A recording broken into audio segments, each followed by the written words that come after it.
चंद रोज कबल नांदेड़ शहर में सड़क से जा रहे एक शख्स पर पेड़ गिरने से संगीन हादसा पेश आया था, जिसमें मोटरसाइकिल पर सवार एक लड़के की जान चली गई। इस तरह का कोई वाकया दोबारा पेश न आए, इसके लिए कारपोरेशन इंतजामिया अब हरकत में आ गई है और सड़क के किनारे ऐसे पेड़ जिनके गिरने का अंदेशा है, इनकी टहनियां काटने और हस्बे जरूरत पेड़ काटने का फैसला किया गया है। Municipal commissioner doctor Mahesh Kumar Doiphode ने MCN उर्दू न्यूज से बात करते हुए इस सिलसिले में लिए गए फैसले की तफसीलात बताई। उन्होंने कहा कि गुज़िश्ता दिनों म्युनिसिपल कॉरपोरेशन ने श्रीनगर, वर्कशॉप, काबरा नगर रोड और दीगर इलाकों में सड़क से लगे 13 खतरनाक दरख्तों को काटा है और उसके अलावा 27 दरख्त को मजीद काटा गया है। म्युनिसिपल कमिश्नर महेश कुमार डोईफोड़े ने बताया कि 4 टीमों के जरिए सर्वे के बाद ये दरख्त काटे जा रहे हैं।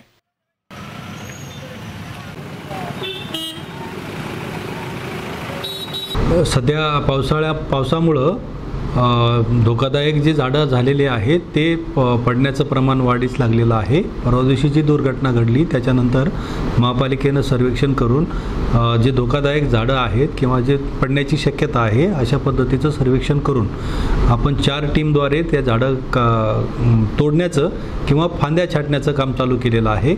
आजपर्यंत आपण 13 जे धोकादायक झाडं आहेत ते आपण पूर्णपणे तोडलेले आहेत, तर 27 वृक्षाच्या फांद्या ज्या इलेक्ट्रिक पोलवरती वगैरे आलेल्या होत्या त्या तोडलेल्या आहेत। महापालिकेच्या एकूण 4 टीम यामध्ये कार्यरत आहेत। नागरिकांच्या आलेल्या सूचना किंवा कंप्लेंट काही नागरिकांनी केली तर त्याही झाडाची आपण प्रत्यक्ष पाहणी करतोय आणि त्या झाडाची कटाई करत आहोत। आपण पूर्ण शहरामध्ये 6 झोनमध्ये सॅनिटरी इन्स्पेक्टर आणि झोन ऑफिसर यांच्याकडनं रिपोर्ट घेतलेले आहेत। त्यांनी जितके झाडं दाखवतील धोकादायक त्याचं वृक्ष प्राधिकरणामार्फत तपासणी करून आपण त्याचे धोकादायक झाडं जे आहेत त्याची कटाई करणार आहोत।